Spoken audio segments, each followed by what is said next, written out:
Welcome to the deep dive. We dig into the information you've gathered, pull out those key insights, uh, connect the dots, really, to help you get the whole picture. Today, we're looking at someone maybe more complex than the reality show persona suggests. Phil Robertson. Yeah, the patriarch of the Duck Dynasty family. That's right. And we've got quite a bit of material here, articles, notes, research, that traces his whole journey.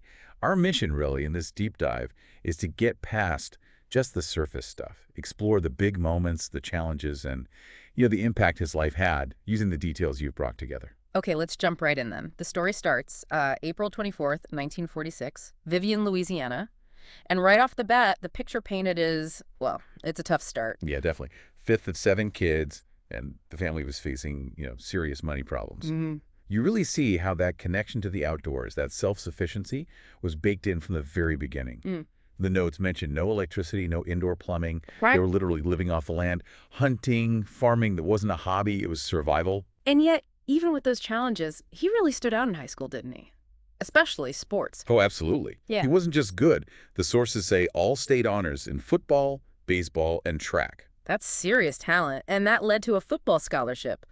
Louisiana Tech. Yep, Louisiana Tech University. And here's a really fascinating detail from the material. He played starting quarterback. Okay. And get this, Oh. he played ahead of Terry Bradshaw. The Terry Bradshaw, future NFL Hall of Famer. The very same. Just think about that.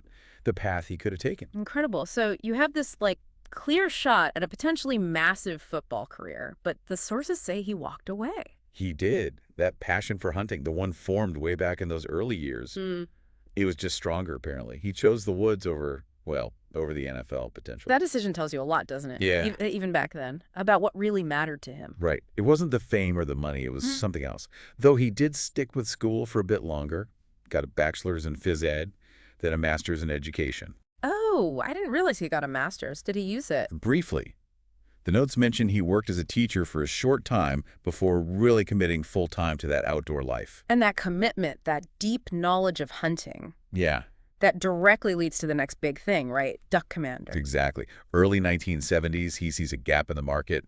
He's a serious duck hunter himself, and he's just not satisfied with the calls available. They didn't sound authentic enough to him. So, typical innovator story, sees a problem, decides to fix it himself. Pretty much. He started tinkering, crafting his own calls, became kind of obsessed, with replicating the exact sound of a duck. And that turned into a business. It did. Patented his design in '72, founded Duck Commander in 1973, and the descriptions of the early days, incredibly humble, like working out of a dilapidated boat or a shed, really basic. Just scraping by initially, it sounds like. For sure. But from those rough beginnings, it eventually grew into a multi-million-dollar company.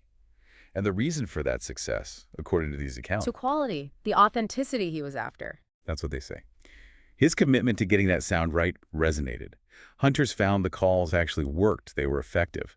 That reputation spread, making Duck Commander a big name in the hunting community long before TV was even a thought. Okay, so the business is taking off, but his personal life during that same period, the 70s, the material mentions some real struggles. Yeah, it wasn't all smooth sailing. The sources talk about a tough battle with alcoholism, a pretty tumultuous lifestyle during that time. And that impacted his family life, his marriage. Oh, definitely. Oh. As you'd expect, it put a huge strain on his marriage to Marcia Miss Kay, as everyone knows her.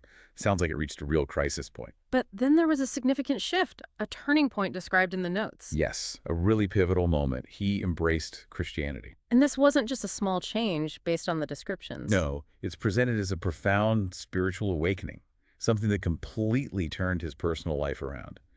Crucially, it helped mend his marriage. It set him on a totally different path, really. Faith became central. The absolute cornerstone, it sounds like. That's the impression, yeah. And he wasn't, quiet about it either. He became very outspoken as a Christian, sharing his testimony, his beliefs, very openly. So his faith became a core part of his public identity from then on. Absolutely. Which, leads us right into how the whole family ended up on national television. Right. 2012, A&E notices this family, right. Their business, their lifestyle. Yeah, this unique blend of a successful hunting business and this very upfront public faith. It stood out. And boom, Duck Dynasty, the reality show, It which was just huge. Huge is an understatement. A genuine cultural phenomenon. The numbers are kind of wild when you look back. That fourth season premiere, Hmm. nearly 12 million viewers. For cable TV, that's just massive. Why do the sources suggest it connected so strongly with people? Well, the thinking seems to be it was a mix of things. The family's humor, which felt pretty genuine to a lot of Yeah, viewers. they had good chemistry. Right. And their open talk about values, their faith, and maybe a sense of authenticity, that seemed to resonate. Phil, as the patriarch, was kind of the anchor. His straightforward wisdom, that dry wit, and this unwavering commitment to his beliefs. And the show just catapulted them into a whole different level of fame. Absolutely. National spotlight stuff. But that kind of fame often comes with intense scrutiny. And his outspokenness, which was part of the appeal for some, also led to, well, controversies. The material details this. Yes, it does. The most significant example mentioned is that 2013 GQ interview.